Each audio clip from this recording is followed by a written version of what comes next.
can see the important facts given in the essay.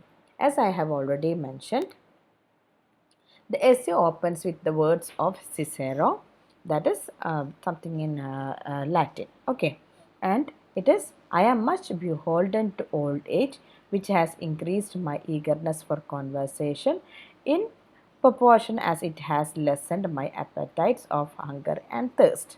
So that is the opening of that essay. We can see that. Okay, yeah.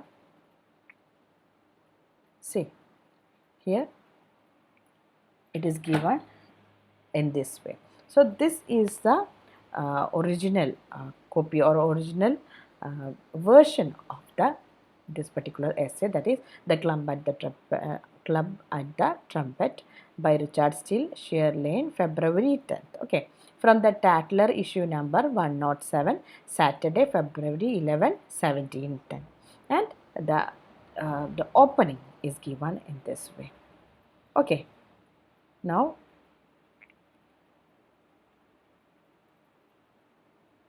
this is the translation of these words. And the speaker visits the trumpet club every day as a relaxation after long hours of study or work. Basically, after long hours of work, he visits the club, and it is as a kind of relaxation for him, and it is a kind of preparation for his sleep. And he regularly spends 2 to 3 hours every day, and it is between 6 to 10 p.m. And he has been doing this for past 40 years. It is given in the essay. And originally there were 15 members in the club, in the trumpet club. Now it has reduced to 5, that is one third.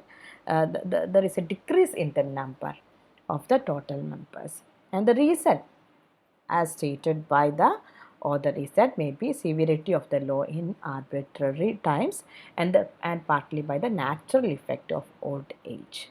That is the reason for, maybe the reason for the decrease in the number of members. Okay, club members.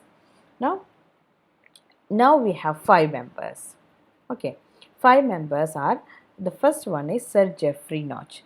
Sir Geoffrey Notch is the oldest member of the club, and he has the possession of the right hand chair. So the right hand chair is reserved for Geoffrey Notch. He is the oldest member of the club, and not only that, he is the only man who has the liberty of stirring the fire. Stirring fire means the only person, only club member who could stir the fire is Sir Geoffrey Notch. He is the oldest member of the club. He is a very old man. Now, he is a gentleman of an ancient family, and he had a very great fortunes, but later on he spent all these fortunes, money, on hounds, dogs, horses, cockfighting, etc., for gambling, etc., and he lost his fortunes. Okay, now he is a kind of man who calls any thriving man as a pitiful upstart. Okay, and the second person is Major Matchlock, the next senior. So he is the second senior or next senior person in the group, Major Matchlock, who is a major. Basically, he is a military man. He served in the army, served in the last civil wars. So his contribution was that he participated in the last civil wars. Okay, so there is a difference between a normal war and civil war. Civil war usually happens inside the country between different groups. Okay, and he has all the battles by heart. That is, he remembers everything happened in the battles that he had participated, and he thinks that fight of Marston Moor, a battle happened in Wars of the Three Kingdoms in the from 1639 to 1659. That is, during this particular time, Wars of the Three Kingdoms, there was a battle, there was a specific conflict happened, that is known as Fight of Marston Moor. This Fight of Marston Moor, in that the royalists were defeated. So he thinks that there is nothing as important as or worth as the fight of mast and moor. Okay, and every night he tells about being knocked off his horse at the rising of the London apprentices.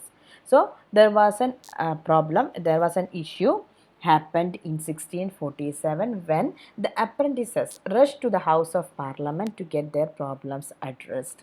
And at that time, he was in service. Major Matchlock was in service, and he remembers or he rewinds the incidents again and again. Basically, he was knocked off his horse, and because of that reason, he was held high esteem among them.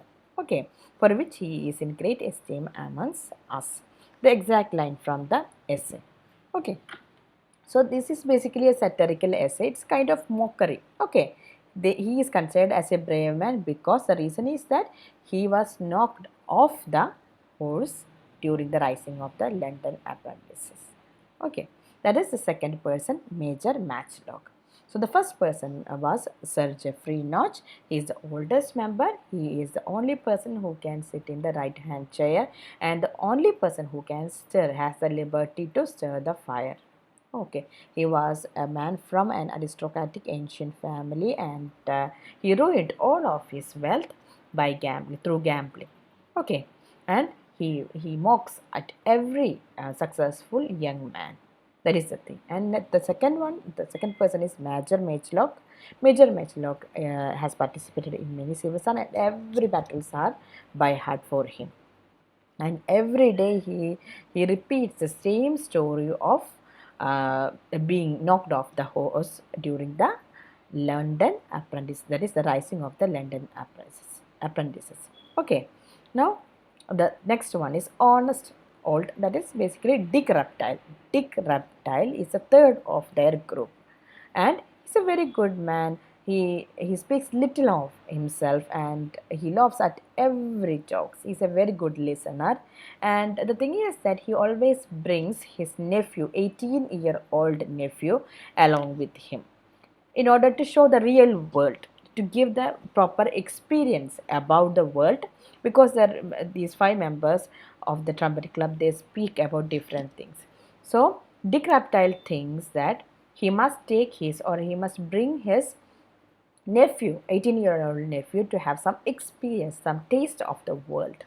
Okay, the thing is that generally the young fellow sits generally silent, but whenever he opens his mouth or laughs at anything that passes, then Dick Reptile just mock at him, saying that, I, Jack, you young men think us fools, but we old men know you are. So that is the way how he reacts whenever his nephew, 18-year-old nephew, opens his mouth for saying something or laugh at any of the jokes. Okay, so Dick Reptile is the third person in their group, and he is the adjectives used by the author is honest old Dick Reptile.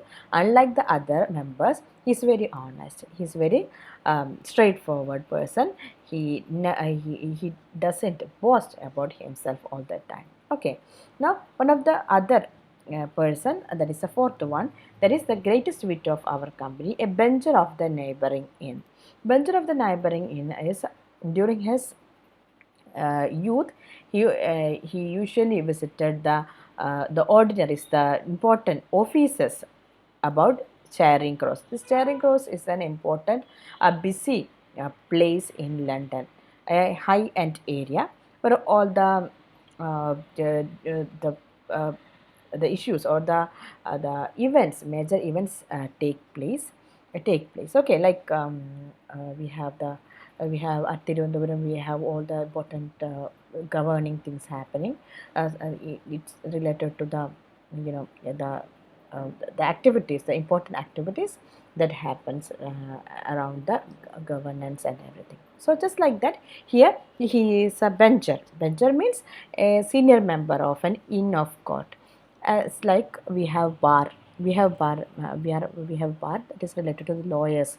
The organization, we call it as bar. Just like that, in UK they have inn of court, and he is a senior member of that. Bencher means a person who has some kind of power. Okay, so he is considered as one of the greatest intellectual person or greatest wit of their company, next to myself.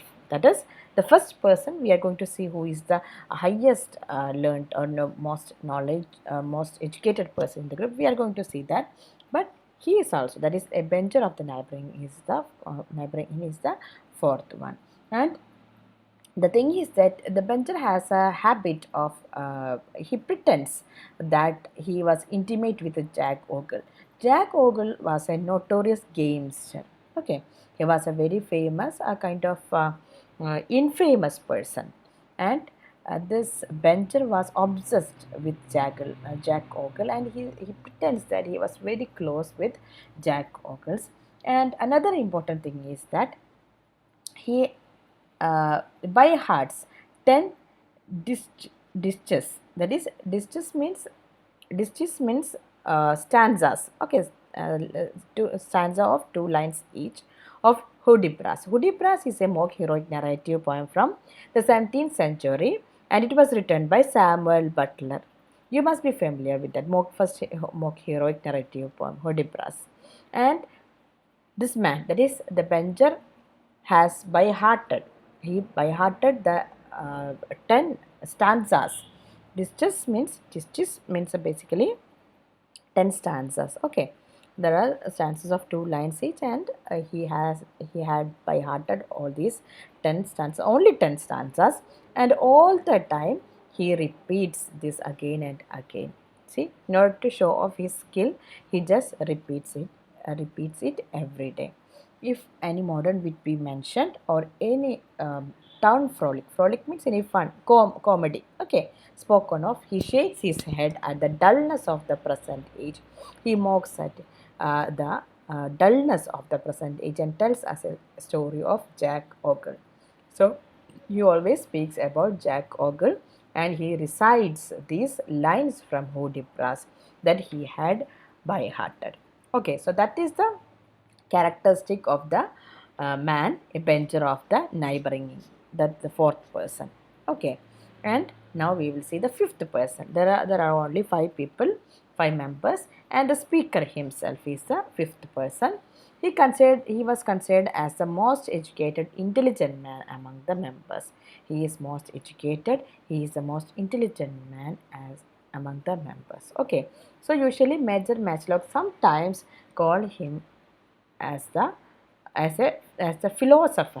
Okay, sometimes he is addressed as the philosopher by Major Matchlock, and sometimes Sir Geoffrey Notch, the eldest member, may ask some opinion. Sometimes there may be some kind of dispute among the members. So usually they turn towards the speaker and would ask, that is, Sir Geoffrey would ask him, what does the scholar say to it? From that we can understand that all the members, all the other 4 members, consider the speaker as the most educated, most intelligent man among the group.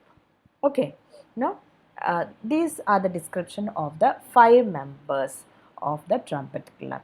That is, we have Sir Geoffrey Notch, the eldest member, Major Matchlock, the boasting war hero, civil war hero, then very honest Dick Reptile, and then the bencher who is obsessed with Jack Ogle and Hudibras, and then the speaker, the educated, intelligent man, the philosopher, or the scholar among the group.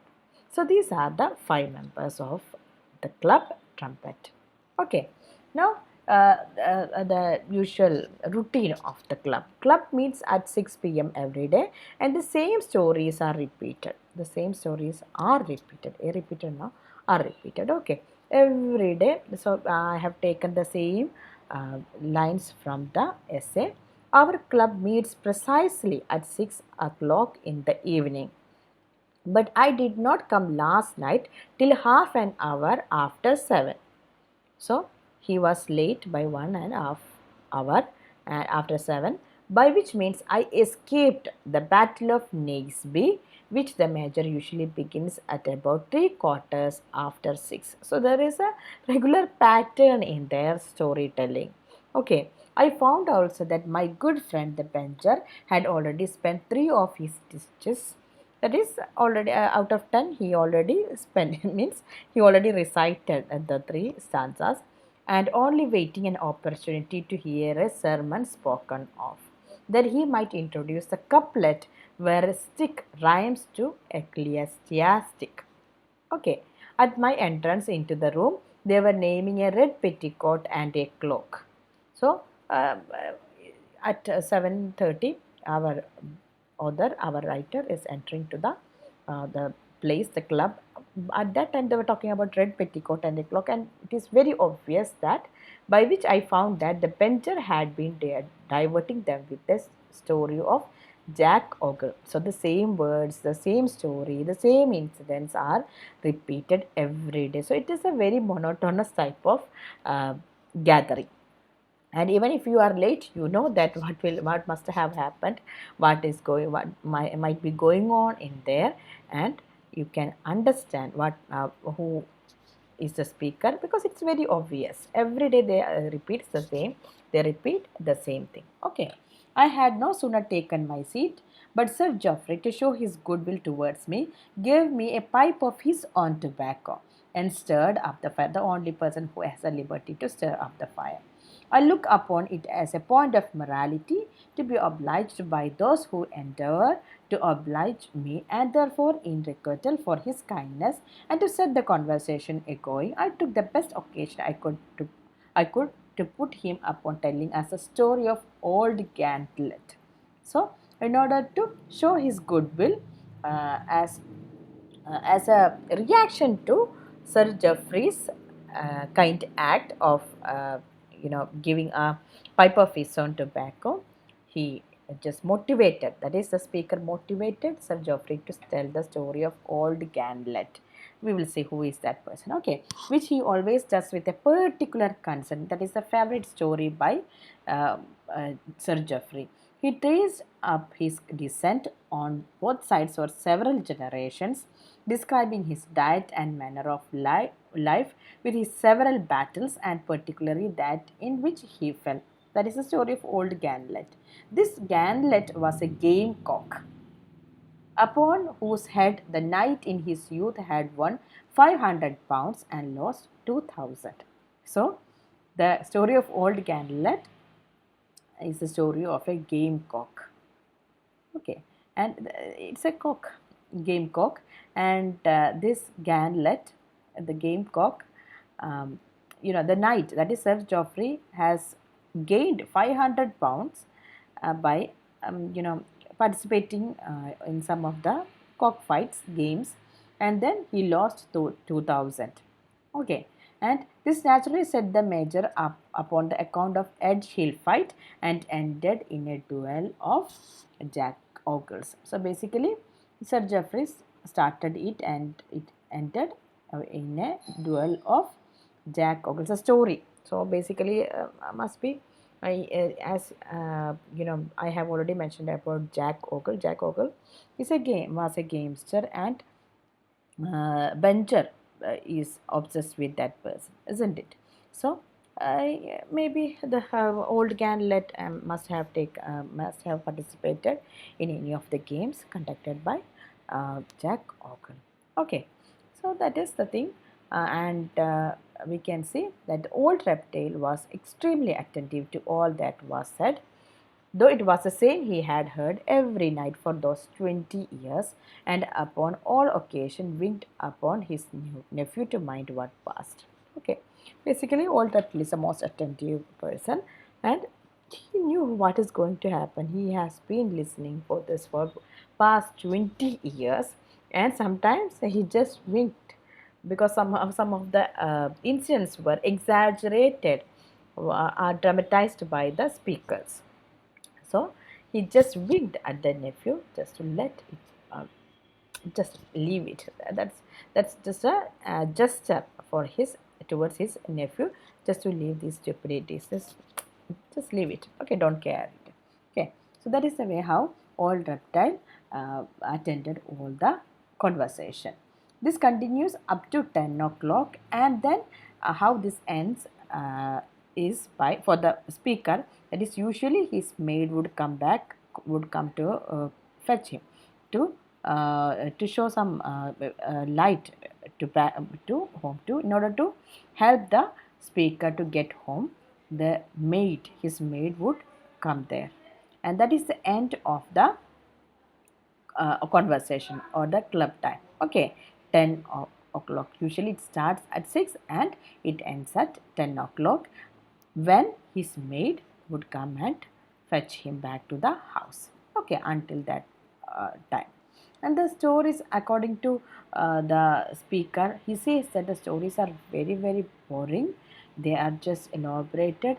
Very short stories are just, you know, they added lots of masalas, lots of additional comments, different things into that story, and sometimes he feel like he has been listening to a long Canterbury Tales. That is, Canterbury Tale is a very long collection of poetry poems. So we know that sometimes very simple poems are just expanded, dragged simply, and the speaker is brought to listen to these kind of stories.